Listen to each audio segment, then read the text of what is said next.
You'll never outrun a bad diet. There's no point taking a painkiller for a headache while you're hit with a hammer.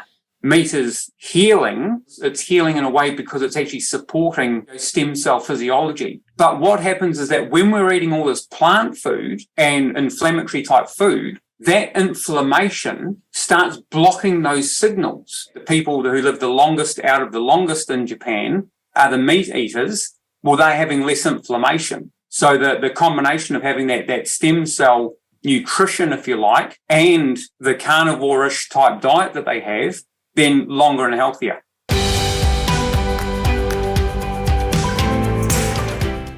Okay, I guess we're good. Okay, John, can you hear me okay?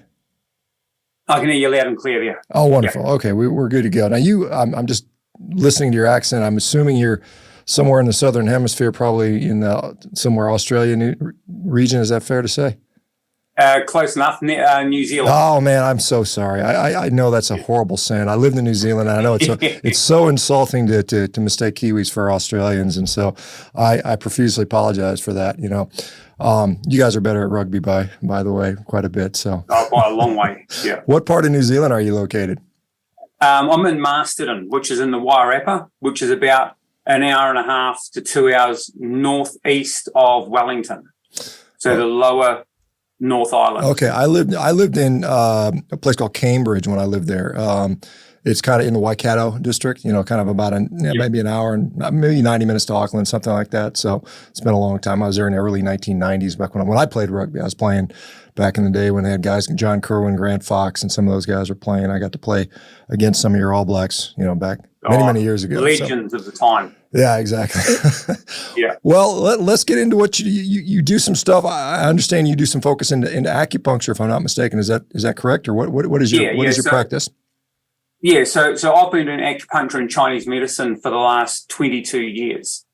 In practice, I did 4 years full-time study prior to that, and during my time when I was studying, I actually went to Sri Lanka and worked in a hospital over there. And while I was there, it was really great. We actually chose Sri Lanka over China to go to, because when you go to China, they treat you as a student. So they basically do all of the diagnostic evaluations, the point selection, and then you're just there and you get told what sort of needles to put in and where to put them. Whereas in Sri Lanka, because we'd already had like 3.5, nearly 4 years of full-time training, we actually went to Sri Lanka because then you were in charge of your own patients. The full diagnostic evaluation, the assessment of the patient, the treatment principles and methods that you were going to use, and then ultimately your own point selection. So we went there because it'll be a lot more hands-on. And while I was there, I got bitten by a mosquito and ended up with dengue hemorrhagic fever. So that wasn't very exciting, but that was sort of like in the last year. And then we came home. I got board certified here in New Zealand, and spent the next 22 years in clinic. Let me ask you about, because you said you practice Chinese medicine or I guess maybe more fairly call it Eastern medicine or non-Western medicine. I trained as an allopathic, orthopedic surgeon. So my impression of that is, you stick some needles in people and there's a few herbs and spices that are bandied about, I guess. But beyond that, I don't really know. So what does the whole practice of that look like? What are all the different modalities that you have to utilize, and how do you go about diagnosing things and how to know how to treat that and how to match the diagnosis to the treatment? So, it's completely different to Western medicine. So, for example, we've got the liver in Chinese medicine, or the gan. So the Western translation of the gan to liver is the same physical organ, but the physiological effect and the functions of that organ are quite different. So, for example, the liver is responsible, or its emotion is anger, which encompasses stress, frustration, resentment, irritability, and things like that. So when the liver energy gets blocked, or you have a lot of stress in your life, then the energy that the liver moves around the body becomes blocked. And the liver pathway through the channel system goes up through your neck and shoulders So if you've got a lot of stress, you can get neck and shoulder tension. You can get those tension headaches and things like that. So that's on a sort of physiological sort of thing there. When you say, I'm sorry to interrupt you. When you say channel system, I think of, vessels, lymphatics. I mean, where are the channels that you're describing coming from? Are they utilizing those pathways, or is there something different? No, it's something completely different. They haven't really been able to be measured from a Western point of view. Mm-hmm. They're independent of the lymphatic, the hormonal, the endocrine, they're blood vessels, nerve systems. So they're independent of all of those. There was something that happened, I think it was in the late 80s, where a lady was going in to have a mastectomy done, and prior to the surgery, she had some sort of scan done, and there was an infection in one of her teeth that went straight down this pathway, straight down at the neck, across the collarbone, and then down into her breast. And the surgeon said, well, we're not going to operate because she's got an infection already present. And they sorted out that problem in her mouth, and the tumor went away over a period of time. So there was that's the first sort of time that they've really seen that there is a physiological or some sort of energetic pathway that hasn't been measured so far. So these pathways are all throughout the body. They've got interrelating channel pathways between the organ systems, and then those organ systems each have their own pathways that go out into the wider body, out into the musculature, and they all interrelate with each other. So is that a two-way street? So, let's say the liver affects the head. Can the head then therefore turn around and affect the liver again? Are they reciprocal? Yeah. So there's two things. So if you're eating I'll go through a few things of the liver. So the liver's emotion is anger. Then the liver is responsible for the contraction and the relaxation of muscles. And then the liver is also responsible for the free flow of one emotion to the next. The liver governs menstruation. The liver blood nourishes the sinews. So if we think about, for example, like the liver in control of contracting and relaxating the muscles, if we look at someone in Chinese medicine, someone who's got Parkinson's, cerebral palsy, Bell's palsy, anything like that, epilepsy, we would say that, as basic as I can get, we would talk about interior liver wind, where the wind causes the body to move recklessly. The liver is in control of contracting and relaxing the muscles. And if you've got muscles that are contracting and relaxing quite quickly, then they have tremors backwards and forwards. And that liver disharmony could be, for example, a liver blood deficiency. So if you've ever left a hose out on the back lawn and you turn on the tap and the water goes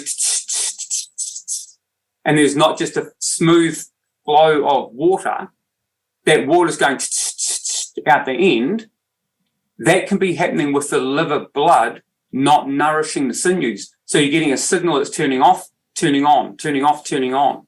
And so what we would do there is we would then use points to nourish the blood, i.e. strengthen the digestion, so you produce more blood, and then that blood would then nourish the sinews, which would then calm that down. So it'd be a clean signal. So less spasm, less twitching.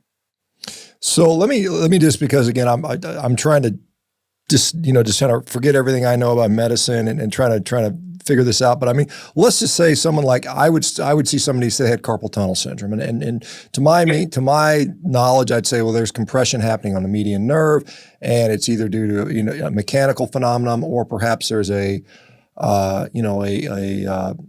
some sort of metabolic problem where the nerve is being compromised in some way. That's my thinking. I might confirm that with nerve conduction velocity studies or physical examination, obviously. And then we would treat it by, whatever, medicine, an injection to surgery typically, or some therapy. How would you go about approaching that sort of situation? I don't know if you even treat it, but if somebody comes into you with complaining of carpal tunnel, it's so common. I imagine you've run across it. How do you think that? How do you process that situation? Okay, so carpal tunnel, it's usually an overuse syndrome where someone's been doing something repetitively. So we would see it as the person has used up the chi and blood in that area from excessive use. So there would be a deficiency there. So we would want to strengthen that deficiency. We'd identify the pathway that disharmony is along. What fingers did that go into? So depending on what fingers is what pathway. And then we would use like local points to help stimulate energy to go to that area to nourish those sinews, because numbness and tingling is a liver disharmony. So again, we're going to treat liver pathology because that's what that does. And then we want to nourish the sinews. So we're going to use points in that area to actually bring chi, which is the life force of the body, bring the chi and the blood to there to then nourish the sinews, which then are able to move freely, and then you just resolve those symptoms. When you say when you say you use points there, are you talking about the acupuncture needles? Is that what you're talking about? Okay, points, yes. Okay, yeah. Sure. All right. Interestingly, because you talk about it being an issue with the liver, and as I've kind of looked into nutrition more and more, I see a metabolic component to a lot of these things, which, as you probably know, as we all know, even in Western medicine, the liver has a lot to do with our metabolism, and so, is there some overlap that once we start thinking about it more in metabolic terms instead of strictly, some of the things we've been taught? What are the tools? So I know obviously acupuncture needles are a big part of that, but are there any other pieces of equipment or modalities that you're thinking about when you're using this? Because you're talking about stimulating blood flow and maybe causing the liver or whatever. I'm sure there's hundreds of different things you can talk about, but let's just stick with the liver example for right now. How do you fix things? Okay, so apart from the needles, by putting needles in and activating those acupuncture points, there are different things. So if the body is in hypofunction, where it's not, doing what it needs to do, doesn't have the energy to do that, we can use things like moxibustion, which is a herb that's sort of like rolled up into like a giant cigar, and we light that, and that just smolders away. And we use it, and then we put that above points on the body, and that heat adds energy into that area. And from a biological point of view, like it helps to dilate the blood vessels, increases circulation and things like that. So we can use moxibustion, so heat therapy. That's usually used when people are hypofunction or they have something that's worse when the weather gets cold. So if someone's got like a bad knee and it's worse in cold weather, then we say there's a cold invasion obstructing the channels. So the energy can't flow through the channels, and where there's blockage, there's pain, discomfort, or awareness. So if that cold is stuck in that joint and we add heat to that joint, it's going to help facilitate the flow of that energy through there. And from a Western medical point of view, you're going to be dilating blood vessels. That heat is going to, and a part that we'll talk about later on, is that heat actually causes the attraction of stem cells there, which actually can help to repair and regenerate the tissue within the body. So there's that. We also use cupping. A lot of the Olympic athletes in the last Olympics, they had the big suction marks all over their backs and things. Sure. The cupping. And what the cupping does is, if you've got stagnation, like if you strain a muscle, it's like you're squeezing a sponge, and the blood leaks out of the vessels and it gets stuck in the tissue. So when you put the suction cups on, that draws that stagnant blood out to the surface of the skin, which then allows the smaller capillaries to actually take that away and allows fresh blood to flow in underneath. And so when you might put the cups on to someone initially, they might be really quite dark purple marks, but then you treat them that last for 5 or 6 days, Then you do the cupping again, and they'll be lighter in color and last for 3 or 4 days. And so it just diminishes as the treatment goes on. Cupping came to my attention, 5, maybe, I can't remember, 8 years ago, something like that, when I started seeing people with all these crazy marks all over their backs. And is that something that's been part of Eastern medicine for a long time, this cupping phenomenon, or is that something new? Probably about 2,500, 3,000 years. Okay. So that's just long. I'll give that as long. Let me ask you, again, I'm going to, contrast and compare. In Western medicine, in theory at least, although there's certainly some conflicts of interest in here, but we're supposed to, study things, do tests, studies, confirm these things to figure out what works, what doesn't, what are the best practices, so-called evidence-based medicine. How is that? Is that still being done in the world of Eastern medicine? Are there studies that are being done? Or are we just saying this is the way we've done it they figured this stuff out 2,000 years ago and we just keep doing this stuff? Has there been an advance in the process over the last, 50 years or 20 years? That's really a big question. Around about 200 BC, I believe personally, in a lot of reading I've done, a lot of people I've talked to, Chinese medicine sort of peaked around that time. And there definitely have been advances, since then. In the mid-80s, there was the discovery of Ma Huang's tomb. It was a tomb in China. And the pottery in there dates back to around about 8 to 10,000 BC. And in there were stone and bone needles that were discovered. So they were doing puncturing of the body, 10 to 12,000 years ago. So they were very aware of what was going on in the body. They were quite an advanced sort of civilization. So they had, spare time on their hands to devote to, healing and medicine and things. So I think that by the time sort of, the year 220 BC came around, I say that they'd sort of like identified all the symptoms of the body that the body can manifest with. And those symptoms can be traced back to a specific organ system. So in Chinese medicine, we've got 24 different organs. Each one of them has, we've got 12 main organs. Each one of them has 20 to 28 different functions in the body. And if those functions in combination aren't working properly, then the person manifests with these signs and symptoms. And so what we do is we take those signs and symptoms and we identify what functions aren't working properly, and then we trace those back to the organs that are responsible for those functions. And then so we then bring those organs back into balance. We facilitate the flow of the energy around the body, and then it brings the body back into a state of balance, which means the person then is healthy. So for myself, I could go back, 2,000 years and treat someone very proficiently in what they've got. I could potentially go forward in time, 1,000 years, and the body will only manifest with certain symptoms. So you'll know yourself that really there's no new symptoms that have magically appeared over the last, 300-400 years. So it's just the same symptoms, but in different combinations.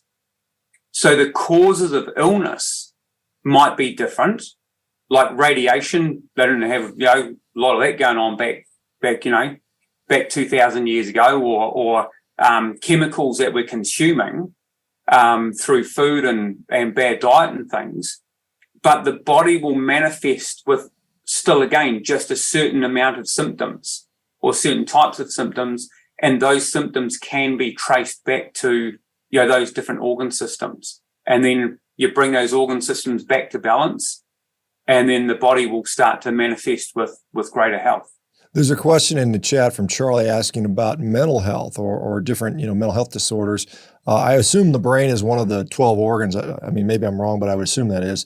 And can we treat mental health with stuff like this? Is that a possibility? Depression, anxiety, things like that? And if so, how do you do it, and how long does it take typically? So yeah, Chinese medicine. There was an article. I think it was mid 2000s that came out from the American Psychiatric whatever board or whatever you've got there, saying that acupuncture was one of the most effective treatments for depression. And so when we look at the 5 main organ systems, the heart its emotion is joy, the liver is anger, the kidney is fear and fright, the lung is grief and sadness, and the spleen is pensiveness and overthinking. So those are like the 5 main, and all the other emotions sort of branch off from that. So what we look at is that when someone comes into clinic, they might say, well, I've got depression. And we go, okay, right. So that's a Western label. So what does that mean for you? What is your pattern of disharmony? So I don't get out much. I'm feeling quite sad. So, okay, is it sadness or is it a lack of joy? Because they're quite different. And different organ systems would be treated accordingly to that. So, and then what are the associated signs and symptoms? Like if someone's comes in and says, I'm really depressed and I've just got no energy, no motivation, I just can't be bothered with anything. We'd go, okay, normally you'd think instantly, I've got to give this person more energy to really boost them up. But if their energy in that is blocked, like a blocked sink, if you put more water into a blocked sink, you're just going to make the problem worse. So an associated question would be like, okay, so if you're feeling quite down and all that sort of stuff, if you do some exercise, do you actually feel better or do you feel worse? And if they go, I do some exercise, I feel better, you go, okay, so then you actually have to move their blocked energy and get that facilitating and moving around the body. Whereas if they do exercise and they feel even worse and they're drained, then we know we have to tonify and strengthen their energy and bring their energy back up. And is that sadness, is that associated with the lung or is it associated with the heart? If it's associated with the lung, then they'd have shortness of breath or, labored breathing or, inability to take a full breath of air or even difficulty breathing out. Because there's a difference between difficulty breathing in, which is a kidney problem, and a difficulty breathing out, which is a lung problem. So they're treated quite differently. And then would they have, is it a feeling of lack of joy? And if it was that, then they might wake up in the middle of the night with, palpitations or thing, showing that it's more of a heart disharmony. So again, it's sort of quite tricky and quite complicated, but we can definitely have a look at, so we're looking for patterns of disharmony, not just a symptom that's a single symptom that someone has. We're always qualifying that pattern. Yeah, it's interesting, and I'm still trying to conceive how it works. Again, I've got a sort of a framework which I think about things, and this is definitely outside of that. So when you're saying, if it's, you've got this mental health disorder, maybe associated with shortness of breath, and if it's inspiration, then maybe the kidneys are behind it, and if it's expiration related, then the lungs are involved with that. How do you go about treating those two differential? What would one treatment look like versus another treatment? Is it just different locations for needles or different modalities, or how does that work? Yep. Different locations for needles is basically what it comes down to. So we'd be treating for a lung disorder. We'd be treating, points that help to strengthen the lung. So, we'd be using points along the lung pathway. And if it was more of a kidney problem, then we'd be looking at using points, acupuncture points along the lines of the kidney channel and strengthening that. Yeah, so it just changes what points we use in the body to address that pattern. What happens if you put the needles in the wrong spots? I mean, can it backfire? Can it cause problems? Or I would assume maybe. I don't know. What happens if I go to a guy and he's not very good and he actually sticks it with my kidney area when he's supposed to be doing my lung area? What happens then? Nothing really. It's pretty safe in that way. You're not really going to cause, because it's the points that you put in are about bringing the body back and the person back to homeostasis. So we're not really trying to do it the worst way. When I was in student clinic, there was one of the students there, and she came in and she was really upset because her patient that she was seeing was coming in for hot flushes for menopausal syndrome. and she tonified the yang, so strengthened the yang, which is warming and heating and active and all of that, instead of tonifying the yin, which is cooling, calming, suppressing. So with the hot flushes, she should have tonified the yin, which then balances that out. But instead she tonified the yang and gave this lady extra heat. Mm-hmm. So all that happened there was that the lady went home and she had extra hot flushes that night and was a bit more restless, but the next day she was back to normal, or back to her normal pattern of, hot flushes and things. So it's not really a major thing there. Interesting. Yeah, my partner has recently been suffering from lateral epicondylitis, or quote unquote tennis elbow, and she's more, and she actually has been going to an acupuncturist for the last, I think she's gone to 2 sessions and says she feels better afterwards. But how long does something like that take to treat, just out of curiosity? And, is there a typical pattern where you need 10 sessions? Can you just say you're going to need X amount of sessions for this, or is it just you go by progress?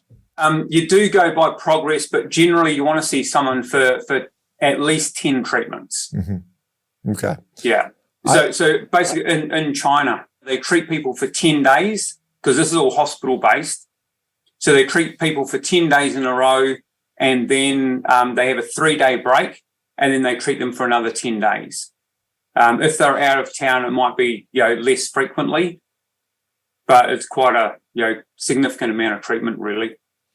And it sounds like a silly question, but does it actually work? I mean, can you point to say this is clearly working? I mean, do we have ways we can verify that it works well? I mean, I'm sure there's somebody that's checked this, right? Yeah, well, if it didn't work, it wouldn't still be around. Mm-hmm. So there is that. There has been things done like in hospitals and that under cameras, where someone who's got like appendicitis, what they do is they go in there and they have a look with a camera, and then what they can do is they actually use acupuncture points on the side of the body, the side of the leg, and as they stimulate those needles, the actual opening, the sphincter of the appendix opens, and all this goop leaks out back into the large intestine and gets rid of that. So that can happen. The same thing has been done with gallstones, where there's blockage in the bile duct, and they use different points on the body. They stimulate those, and then the bile duct actually dilates and then allows the passing of these stones and things. So there is definitely a physiological effect. There's numerous studies on blood levels. Mm-hmm. Like when you're doing certain points on the body, they actually stimulate the blood vessels and the blood chemistry. Back in the old days in China, when someone got to a certain level in their political career, they actually got moved from one area to another, usually divided by a big river or a mountain range or something like that. So they didn't have influence from the people they knew. And what would happen is that the porters would move from town to town, village to village, and never get sick. And yet the people that they moved to these places, they did get sick. And, they'd have their initial sort of, illness when they arrived, and they'd get over that as their immune system sort of worked it all out. And the question was asked, well, what were these guys doing? What were these porters doing? And they were burning moxa. So they were doing moxibustion on a point on their lower leg. And the point is called Su Sun Li, or 3-foot miles. And they were burning this herb on their leg, creating a scar. And they called it 3-foot miles because it gave their body energy, which allowed them to walk an extra 3 miles or 3 li per day. So they were doing this, and they were able to walk around. And in China, they say, the old school, they say that a person over the age of 30, Su Sun Li should never be dry, i.e. you should always have a weeping sore at that point. And what the research has shown lately, over the last sort of 20, 30 years, I think in the early 70s and that they was doing a lot of this, was they found that when they did a blood screen on immunity and things like that, when they did the moxa on stomach 36, which is the point number, Su Sun Li, there would be an increase of the immune surveillance within the body. And so there were things like that. So there's definitely a lot of evidence to show that this does work.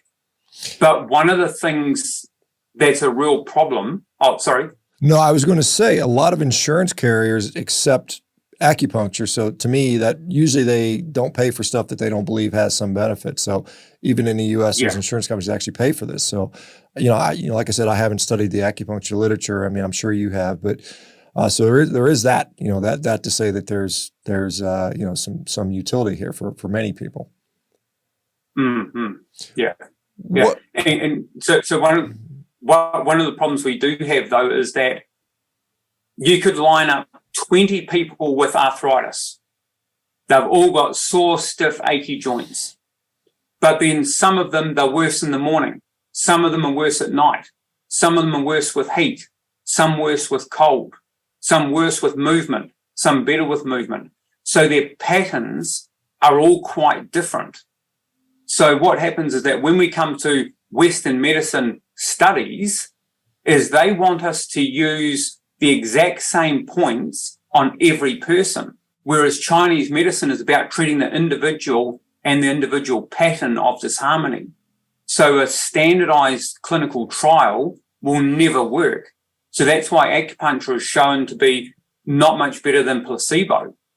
It's because we're not allowed to individually address each of those people in that study. So that's why, when they say, acupuncture works, there's no studies to show that it works. So that's what's happening there.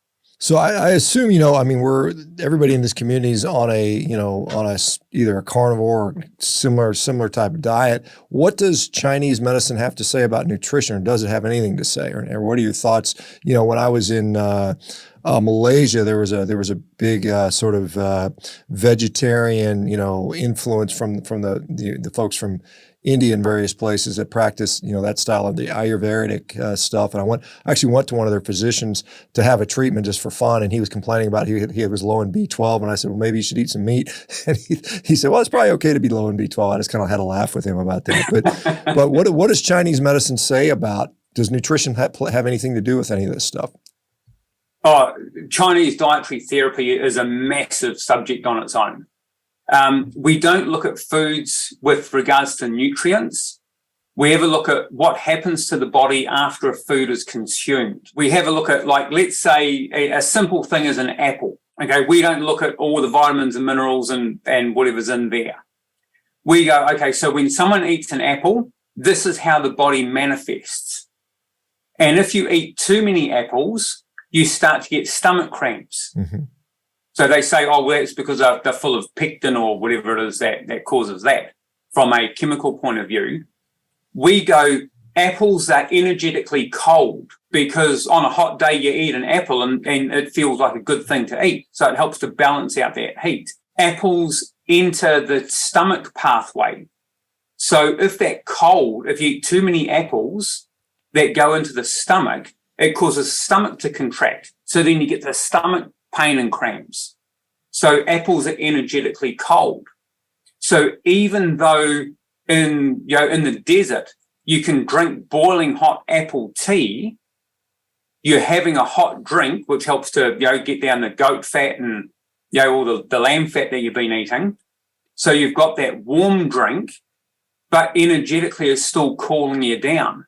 So it's not adding more heat to your body. So the temperature is quite different. The physical temperature that you measure is quite different to the energetical effect on your body's temperature. You can eat, this is where chili is cooling to the body.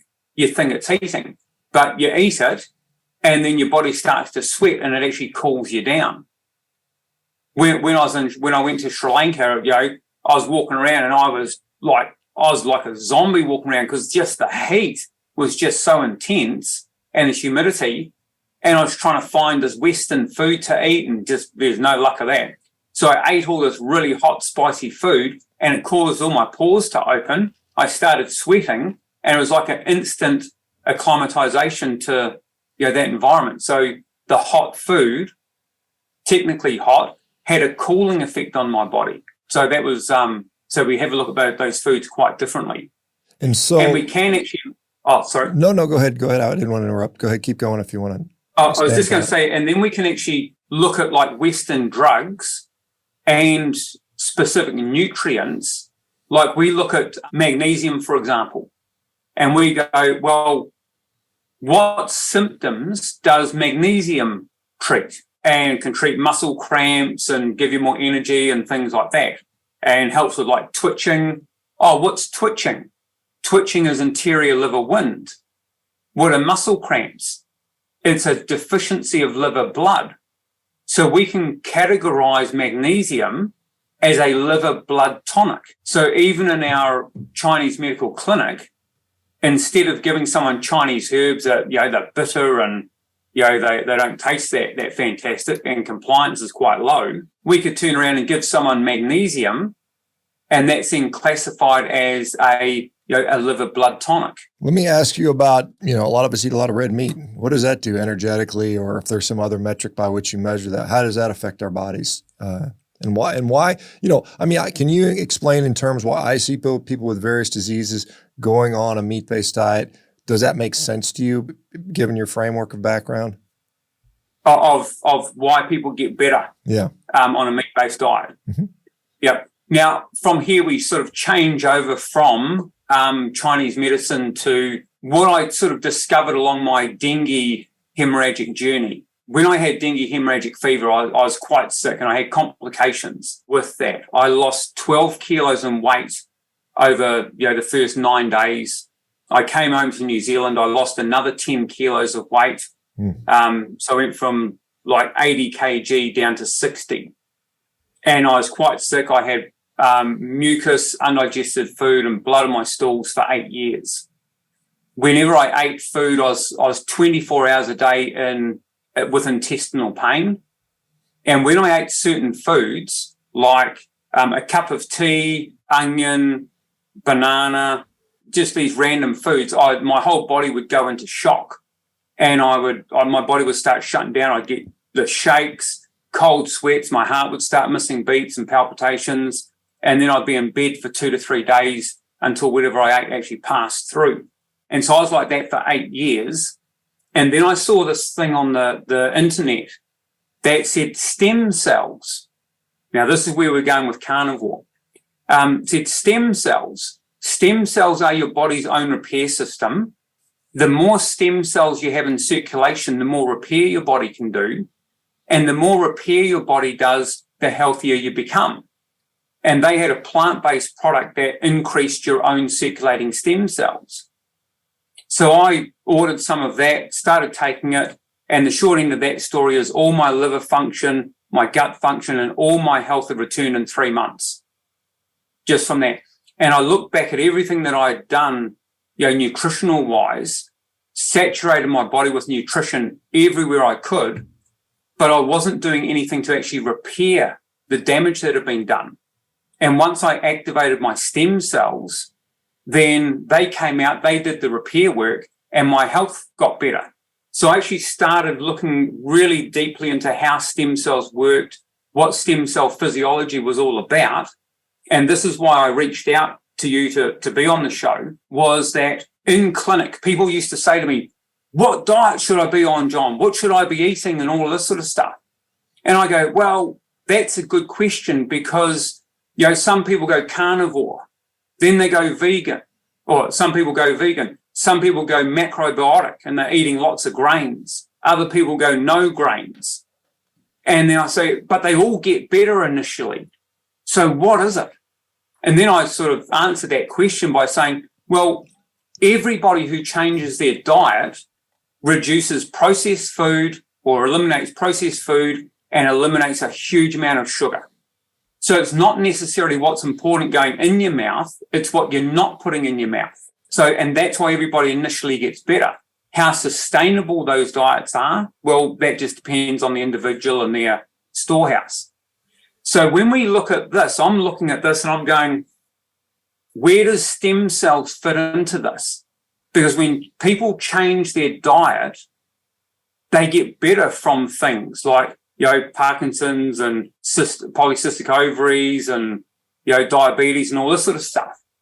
So when you look at stem cell physiology, every cell in your body has a limited lifespan. So some cells live for 2 or 3 days and then they die. Some cells live for a week or two and then they die. And some cells live for a few months and then they die. And then what happens is that when that cell gets to the end of its lifespan, it sends out a chemical messenger out to the bone marrow, GCSF. And when that goes to the bone marrow releases a stem cell. That stem cell floats through circulation, and then it comes in contact with CXCR4, which is an adhesion molecule on the side of the capillary. The stem cell adhesions to that. It migrates through this capillary wall, comes in contact with that dying or damaged cell, and it switches on the gene and becomes a brand new healthy cell of that organ, tissue, or gland. So that's stem cell physiology, and that's happening every minute of every day. But what happens is that when we're eating all this plant food and inflammatory type food, that inflammation starts blocking those signals. So it's like if you're at home and you cut your hand, you ring up the ambulance and you say, hey, I need an ambulance to, 123 Fake Street. And the ambulance goes, yep, okay, let's do that. You switch on the porch light and the ambulance drives up, comes in and makes you better. That's perfect. But if we're eating all this bad food or harmful food, what happens is that you're at home, you cut yourself, you ring up the ambulance, but the inflammation is like static. I'm cut my thing and I'm at. So it doesn't know, your body doesn't know to release those stem cells. But then as the ambulance does get released and it's driving along your street, your porch light is not on and it's pouring down with rain, so the ambulance drives straight past your house. So that cell in that tissue doesn't get fixed. It doesn't get replaced. So as you cut down this whole elimination diet down to keto or carnivore, you reduce all that inflammation, which means your stem cell physiology starts working better. So your stem cells can then go and do their surveillance that they need to, and they turn into insulin secreting pancreatic cells. They turn into new heart cells, kidney cells, liver cells, cartilage cells. So the carnivore diet is really the ultimate stem cell supporting diet, which then allows your body to repair and regenerate itself. And if you think about the your guy at the retirement village, where he was changing the people's diet into those elderly people into a carnivore diet, those people had, they'd aged prematurely because their repair system wasn't working properly. So as you reduce their inflammation by improving their diet, their stem cell physiology was able to work better, and those stem cells went and turned into brand new heart cells, liver cells, brain cells, retinal cells. And this is how people get better by the mechanics of how people actually improve their health on a carnivore diet. So it's not that they're eating meat. Meat is healing, but because it's healing in a way because it's actually supporting stem cell physiology in the body. Yeah, interesting. I saw it's not exactly the same thing, but there was a study done out of Poland a few years ago looking at cells and telomere length, and they saw the only food that actually provided lengthening of telomeres was actually red meat, which is kind of an interesting thought, when you talk about, improving aging and that type of thing. You said this concept of acupuncture goes back, predates history, maybe even 10,000 years ago, perhaps even earlier, who knows. Back then, they weren't contending with the modern garbage diet. And so do you find that acupuncture is less effective because people are all in this ultra-processed garbage all the time? And do they have to I would say with almost any modality we have as far as medicine goes, if you're dealing with someone who is constantly inflaming themselves, constantly poorly nourished, no matter what modality you try to use, it's going to be less effective. And do you find the same thing with acupuncture, or can acupuncture overcome the addiction to garbage food? You can to a point. You'll never outrun a bad diet. There's no point taking a painkiller for a headache while you're hitting your head on with a hammer. So what we find is that through people and education, dealing with people one-on-one with traditional Chinese medicine, which encompasses the treatment of those symptoms and organ balancing, we're also talking to them about dietary things as well. Like, lamb is quite heating to the body. So if someone's got what we call like liver yang rising and propensity to anger, we say, don't eat lamb because it's too heating. We'll say eat more beef because beef, they plod around. Lamb, they're all springing up and lots of energy. So that can sort of manifest. So whether it's actually that, whether there are specific compounds in the meat that are different and affect the different organs, physiologically, but you can see that when you get people that have a propensity to anger and stress, you get them to stop eating lamb, then they calm down. But of course, you're giving them treatment as well. Well, yeah, interesting because if beef is a cooling, calming food and lamb is a warming, getting you motivated food. Because when you think about anger, we're all familiar with that concept, or maybe sadness or something like that. But what conditions can you broadly characterize certain conditions as warm, cool, or is there some other dichotomy or different different sort of system that you classify things like? For instance, if I were to see somebody with rotator cuff injury, shoulder pain, is that warm or cool, or is that something else? How do you break that up? That's symptom dependent. So with musculoskeletal stuff, you're just looking at what makes it better, what makes it worse. So temperature-wise with that, you're looking at, if they put heat on it, does it improve it? Or do they like something cool on there, which is going to reduce, that heat? So you can put your hand on there and it feels hot.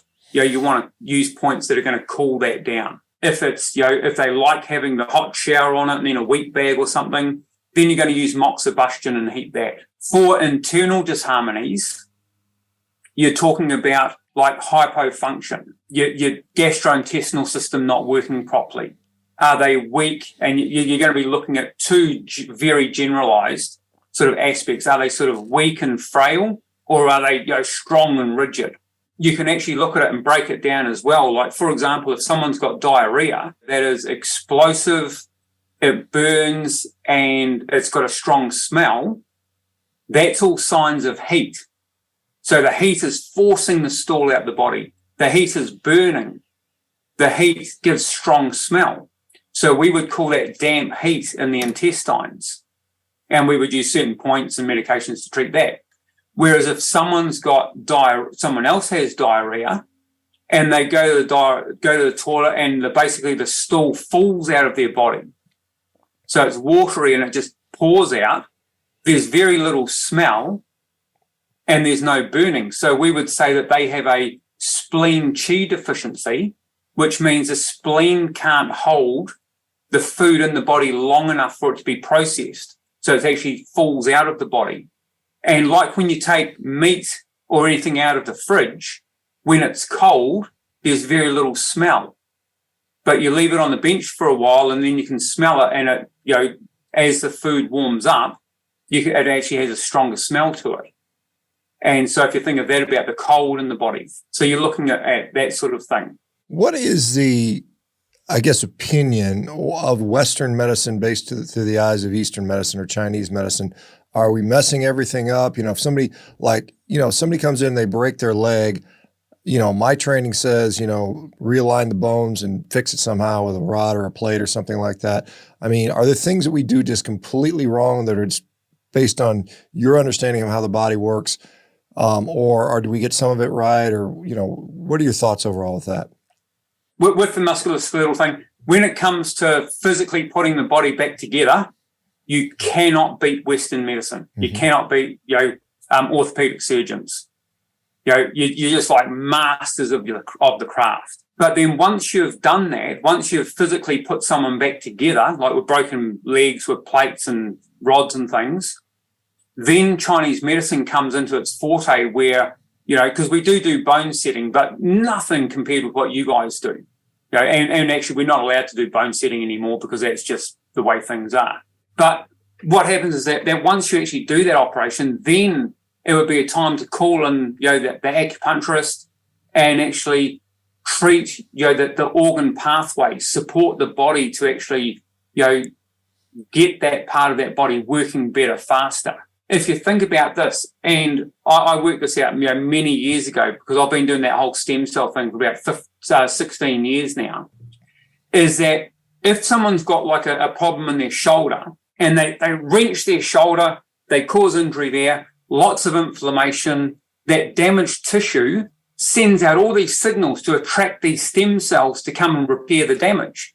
So they can turn into new ligaments and cartilage and, blood vessels and all that sort of stuff and repair it. Now, if there's inflammation there, the stem cells can't get there. So then you'll get some sort of repair, but it's never quite right. So when someone comes along and has acupuncture, we can put the needles into that area. We cause a micro trauma because the needles are so fine. We damage the tissue. The tissue sends out the signals to the bone marrow. Bone marrow releases the stem cells. They come into that area. And because it's only a micro trauma, it's not actually causing inflammation. So then the circulation allows those stem cells to get there, which can then turn into the brand new tissue and actually start to repair that damage. So on a physiological level, acupuncture does have a stem cell effect, which is a mechanical effect on the body. But then we would also use systemic points away from that area to actually help facilitate the flow of energy and blood around the whole body as well. So there's always a local treatment and a distal treatment as well, with points further away. I got a question for you, just from a technical standpoint, I suppose. I assume there's points all over the body, the front, the back, the sides, up and down the arms and legs and through the abdomen, torso, neck, heads, things like that. What happens, if you're treating somebody and, you've got points in the front and the back and, on their front and back, can you do that? I mean, do you have to lay them on their side or you just have to flip them over? Do the needles have to all be in there at the exact same time, or can there be a time differential between when you put them in there? How does that work? Yeah, no, you just flip someone over. If you want to do points on the front, they're lying on their back first. You give those 15, 20 minutes. You take them out, flip them over, okay, and then you cook the other side. So they're not connecting to each other all the time. All of them are like, you don't have to have one here and one here to connect through some system, I suppose, or do you? There are ones that you definitely do that with, but generally they're on this. You can access those from one position. Interesting. Yeah. I've had with the length. Oh, no, go ahead. With the needles themselves. The longer you leave the needles in, the more of a draining effect they have on the body. And if you leave the needles in just for a short time, they have more of a tonifying and strengthening effect. So, for example, if you're treating someone with hemorrhagic encephalomyelitis, the chronic fatigue syndrome, you might only put their needles in just for, 30 seconds or a minute to give the point energy. And then as treatment progresses, the length of time stays in longer. Whereas if someone's in, really acute pain, you might leave the needles in for an hour or so. Well, John, we are unfortunately out of time. I could ask questions all day long because I know very little about it. I've had one acupuncture session. Somebody who did it, I was at their house and I said, hey, let me try it for, and they stuck some needles in my back. And it felt pretty good. I mean, it didn't hurt, that's for sure. They're tiny. I think I felt a little bit better, but like I said, who knows? Maybe I'll try some more down the road just to see how things go. Yeah. Where do people go to find out more about you, I suppose, or where do you have a contact, a social media, web page, or anything like that?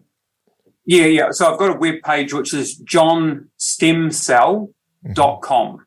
johnstemcell.com. And so I've got a video testimonial on there about my story and what I've done.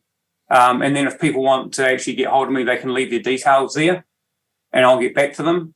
Well, thank you very much. And for the rest of you guys, I'll be back here tomorrow on the weekend. If not, I'll see you guys. Have a good weekend. Otherwise, I'll be here Saturday morning. John, thank you. Yeah, go ahead. Can I just finish with one thing? Sure, absolutely. The Japanese, this whole thing about, why the Japanese live so long and they're so healthy. The Japanese eat this stuff called wakame, which is a seaweed, because people go, oh, is it this? Is it that? Is it something else? But the Japanese, all through their lives, they eat wakame, which is a seaweed. It's called Undaria pinnafatida. And wakame actually has a compound that helps to release your stem cells from the bone marrow. So all their lives, they're having like this addition or the support to their own body's repair system. And so they're being able to repair at a greater rate for a longer period of time. And then you add into that the people who live the longest out of the longest in Japan are the meat eaters. Well, they're having less inflammation. So the combination of having that stem cell nutrition, if you like, and the carnivore-ish type diet that they have, then longer and healthier. Interesting. Awesome. Well, thanks for sharing that. Anyway, Thanks everybody. We'll see you later. Thank you, John. Appreciate it. Bye-bye now. All right. Cheers, Shawn. Thank you.